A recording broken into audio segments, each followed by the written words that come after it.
చూస్ country delight, live better. ఇప్పుడే country delight app ని download చేసుకోండి.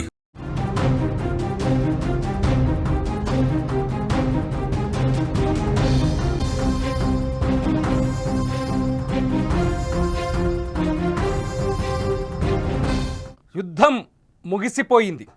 పాకిస్తాన్తో యుద్ధం ముగిసిపోయింది. కానీ ఆ యుద్ధానికి కారణమైన పాక్ ఏజెంట్ల కథ ఏంటి? ఆ పాక్ ఏజెంట్లు భారతదేశానికి చేసిన ద్రోహం ఏంటి? భారత్లోనే ఉంటూ, భారత్లో పుట్టి, భారత్లో పెరిగి, భారత్ గాలిని, స్వేచ్ఛను అనుభవించి ఈ దేశాన్ని నాశనం చేయాలనుకున్న పాక్ గూఢాచారుల సంగతి ఏంటి? జ్యోతి మల్హోత్రా ఇవాళ మళ్ళీ గుర్తుకొచ్చింది. ఒక్కసారిగా స్వతంత్ర దినోత్సవ వేడుకల తర్వాత మళ్ళీ తెరపైన కనిపిస్తోంది.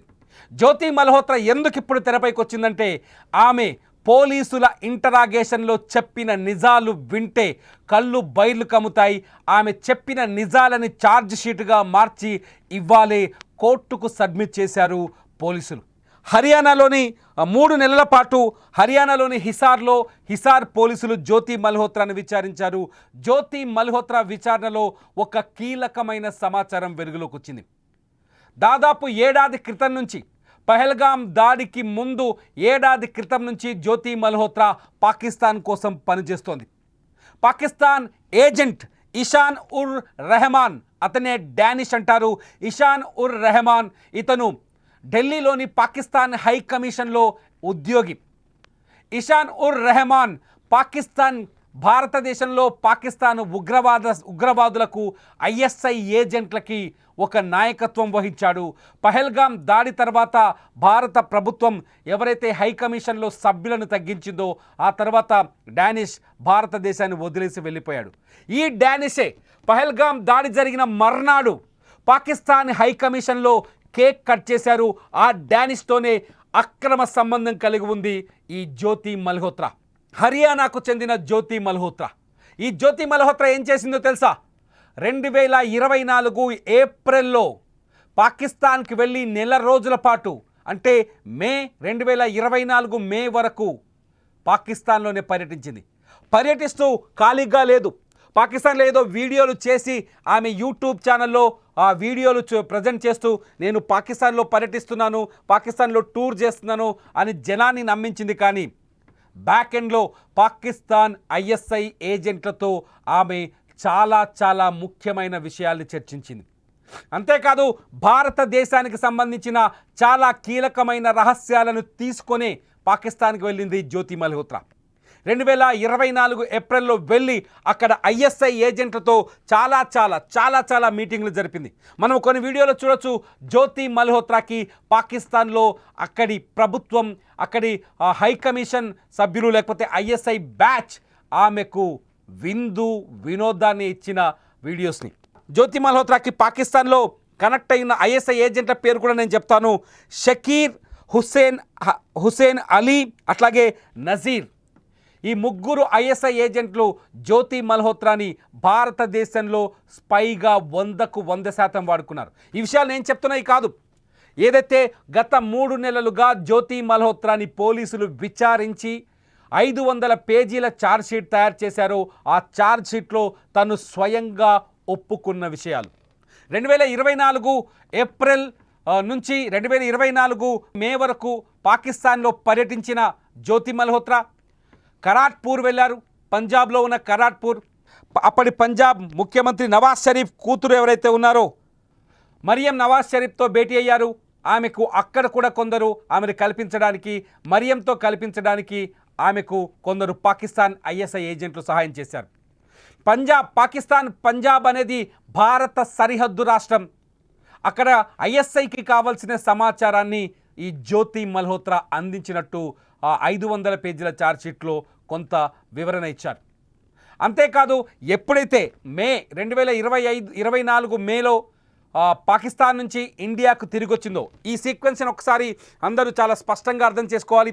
2024 మేలో తిరిగి పాకిస్తాన్ నుంచి ఇండియాకు వచ్చిందో జ్యోతి మల్హోత్రా సరిగ్గా 25 రోజుల్లోనే చైనాకు వెళ్ళింది. అప్పటికే భారత్ చైనా మధ్య కూడా ఉద్రిక్త పరిస్థితులు ఉన్నాయి. చైనా పైన ఆంక్షలు కొనసాగుతున్నాయి. పాకిస్తాన్కి చైనా 100% మద్దతిస్తోంది.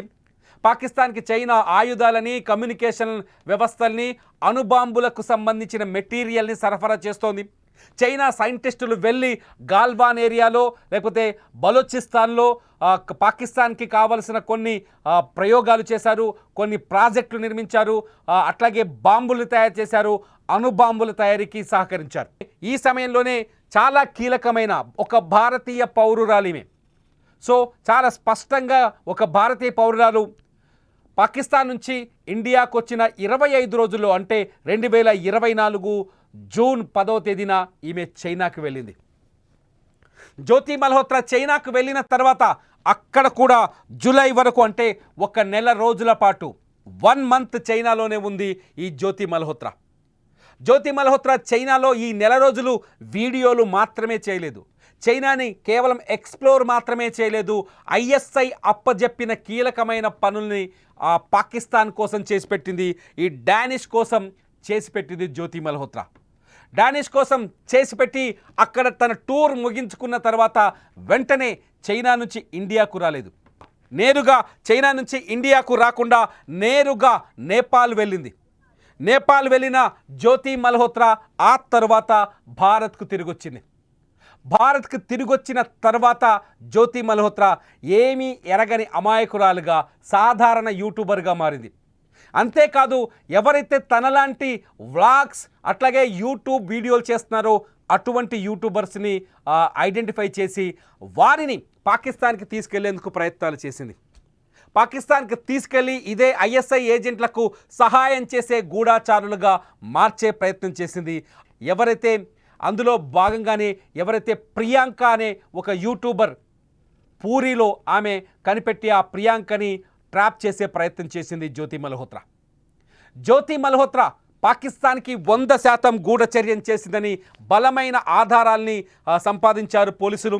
ఎవరైతే హిసార్ పోలీసులు, హర్యానాలోని హిసార్ పోలీసులు జ్యోతి మల్హోత్రా పుట్టు పూర్వతాల నుంచి ఆమె సంపాదించిన డబ్బు, ఆమెతో ఉన్న వివాహేతర సంబంధాలు, ఆమెతో ఉన్న రిలేషన్షిప్స్, ఆమె ఏ పాకిస్తాన్ ఏజెంట్తో ఎటువంటి సమాచారాన్ని షేర్ చేసిందనే వివరాలన్నింటినీ సేకరించి 500 పేజీల ఛార్జ్షీట్ కోర్టుకు సమర్పించారు.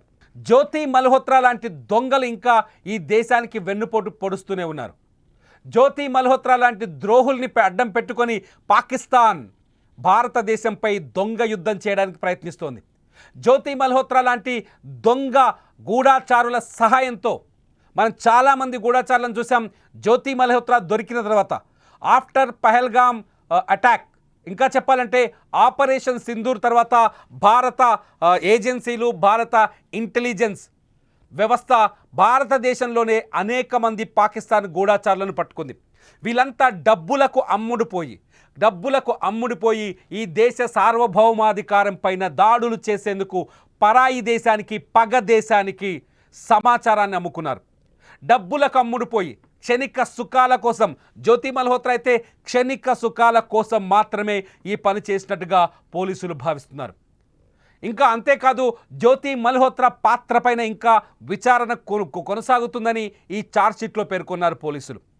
జ్యోతి మల్హోత్రా ఎప్పుడైతే పాకిస్తాన్కి వెళ్ళొచ్చిందో సరిగ్గా ఆమె వెళ్ళొచ్చిన ఏడాదికే అంటే 2024 ఏప్రిల్లో ఆమె పాకిస్తాన్కి వెళ్ళి తిరిగి వస్తే 2025 ఏప్రిల్లో పహల్గామ్లో దాడి జరిగింది. ఏదైతే ఉగ్రవాదం భారతదేశాన్ని నాశనం చేయాలని భావిస్తుందో, మతోన్మాదాన్ని పెంచి పోషించి ఈ దేశాన్ని నాశనం చేయాలని భావిస్తుందో అటువంటి మతోన్మాదులకు సహాయం చేసింది జ్యోతి మల్హోత్రా. జ్యోతి మల్హోత్రా గుట్టంతా బయటకు వచ్చింది. జ్యోతి మల్హోత్రా చేసిన తప్పులన్నీ బయటకు వచ్చాయి. జ్యోతి మల్హోత్రా మన హైదరాబాద్లో పర్యటించింది. మన హైదరాబాద్లో ఏదైతే వందే భారత్ ట్రైన్ ప్రారంభించారో ఆ ప్రారంభోత్సవంలో పాల్గొంది. జ్యోతి మల్హోత్రా కేరళ వెళ్ళింది. కేరళలో కూడా అక్కడి టూరిజం విభాగం ఆమెని తెలియకుండానే ఆహ్వానం పంపింది. అక్కడ కూడా ఏదైతే నావల్ బేసులు ఉన్నాయో, చాలా కీలకమైన నావికా దళ బేసులు ఉన్నాయో ఆ బేసులపైన నిఘా పెట్టిందని అనుమానాలు ఉన్నాయి. అంతేకాదు కేరళలో ఎప్పుడైతే ఐసిస్కి రిక్రూట్మెంట్ జరిగిందో, ఏ గ్రామం నుంచి అయితే ఐసిస్కి రిక్రూట్మెంట్ జరిగిందో ఆ రిక్రూట్మెంట్ జరిగిన గ్రామానికి వెళ్ళింది. కేరళ నుంచి కూడా కొంత సమాచారాన్ని ఐఎస్ఐ ఏజెంట్లకు అందించినట్టుగా తెలుస్తోంది. 26/11 ముంబై దాడులకు కారణమైన ఎవరైతే మాస్టర్ మైండ్ ఉందో ఆ మాస్టర్ మైండ్ కూడా కేరళకు వెళ్ళాడు. అతను గతంలో పర్యటించిన ప్రాంతాల్లోనే జ్యోతి మల్హోత్రా పర్యటించింది. సో జ్యోతి మల్హోత్రా పూర్తి స్థాయి దేశద్రోహి. జ్యోతి మల్హోత్రా చేసిన దేశద్రోహానికి ఎటువంటి శిక్ష పడాలి? ఇటువంటి జ్యోతి మల్హోత్రాకి ఏ శిక్ష వేస్తే బాగుంటుంది? ఈ దేశంలో రక్తపాతాన్ని సృష్టించడానికి, ఈ దేశంలో ఉన్మాదాన్ని రెచ్చగొట్టడానికి, ఈ దేశ ప్రజల భవిష్యత్తును నాశనం చేయడానికి, ఈ దేశ భవిష్యత్తుని సర్వనాశనం చేయడానికి పనిచేసిన ఈ జ్యోతి మల్హోత్రాని ఏం చేయాలి? ఏం చేయాలో ఈ వీడియో కింద మీరు కామెంట్ చేయండి. చూస్తూనే ఉండండి. ఇటువంటి దేశద్రోహుల అసలు కథను, గుట్టును బయట పెట్టడానికి నిత్యం పనిచేస్తున్న సుమన్ టీవీ డిజిటల్ లైవ్, అట్లాగే సుమన్ టీవీ లైవ్.